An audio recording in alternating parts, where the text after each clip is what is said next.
opportunity para malaman kamusta na po si tatay on your visit today? Yes, oo.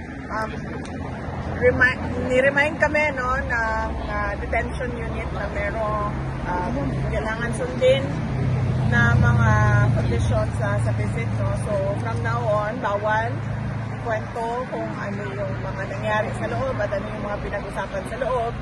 I can only say na President Duterte is still alive. Yun lang po, hanggang dun lang po. Kasi bawal po magbigay ng mga information na pinag-usapan sa loob. You're the one who owns the stroller?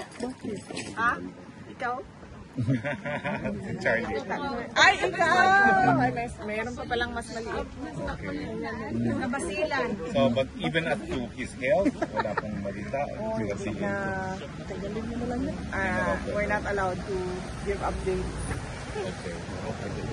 Anyway, but kayo, VP, will you be here during the hearing on the 23? Inaayos pa namin yung schedule namin, so hindi pa namin alam kung sino yung makakarating sa September 23 para sa confirmation of charges. But likely, merong relative na darating, sigurado yon kasi kailangan talaga na merong, sabi ko sa kanila, kailangan talaga na merong bumibisita sa kanya whenever allowed ng detention unit na pwede mag-bisita. Nagtatanong lang po yung mga taga-Japan, meron daw silang big gathering sa 2021 and they want to know if you can join them also in Japan. Oo, nag-confirm naman na kami sa mga organizers sa Japan, led by Sir Berwin. September 20 sila sa Tokyo and then September 21 sila sa Nagoya. So yung buong weekend na yon, Saturday, Sunday, merong Filipino community gathering sa Japan. And I understand, meron din dito sa The Hague. No? And likely, marami din sa loob ng Pilipinas. Well, on another note po, nagtuloy na yung pagdinig ng flood control program at sa Senado at nag-anunsyo na magpupuo daw ng independent fact-finding committee sa flood control. Your thoughts? Well, sabi ko nga lagi, too little too late yung administration. Alam naman na natin yung problema na corruption sa flood control. Hindi lang sa administrasyon na ito, sa mga lahat ng mga dumaan na administrasyon, hindi lang sa administrasyon ni Pangulong Duterte. Alam na natin yan lahat. Naging mayor ako 2010. Meron ng issue ng flood control corruption. And mas worse lang sa atin ngayon dahil sinasabi ko nga, hindi lang naman flood control projects yung merong corruptions. As early as 2024, noong nag-resign ako sa Department of Education, matagal ko pinag-isipan yon kung magre-resign ba ako at sasabihin ko ba kung ano yung mga experiences ko as a secretary ng Department of Education. And then, nag-decide ako na magsalita talaga kung bakit.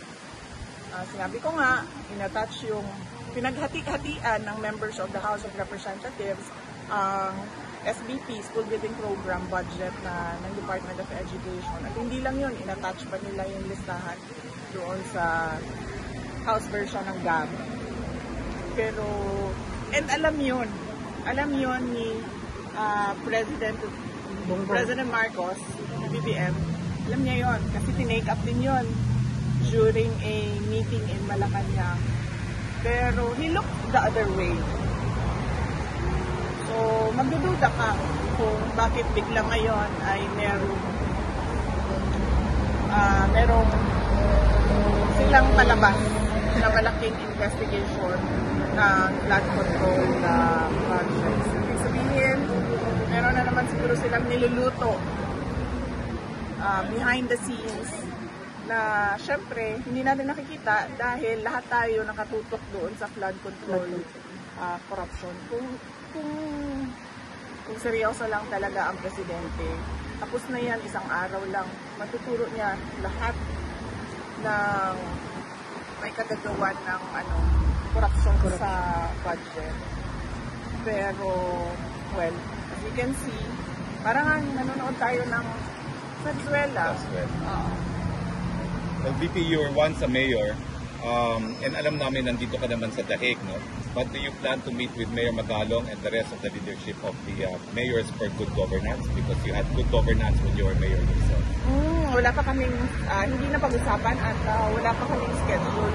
Ang immediate ko na schedule pagbalik sa Pilipinas ay sa Bicol Region dahil celebration nila ng Peña Francia at merong mga small gatherings kami doon, sectoral gatherings para sa mga issues naman sa Bicol na I'm sure biktima din ng corruption ng projects sa gobyerno.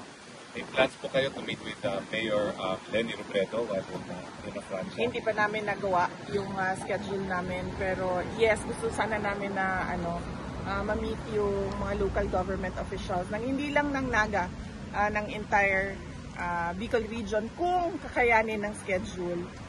But mainly, nandun kami to celebrate with the Bicolanos, to pray with the Bicolanos sa pinakamalaking festival nila, ang Peña Francia Festival. Okay. May questions kayo? Wala. Okay. Ma'am, do you have time for Yes, pictures? yes. Please, go ahead. Dito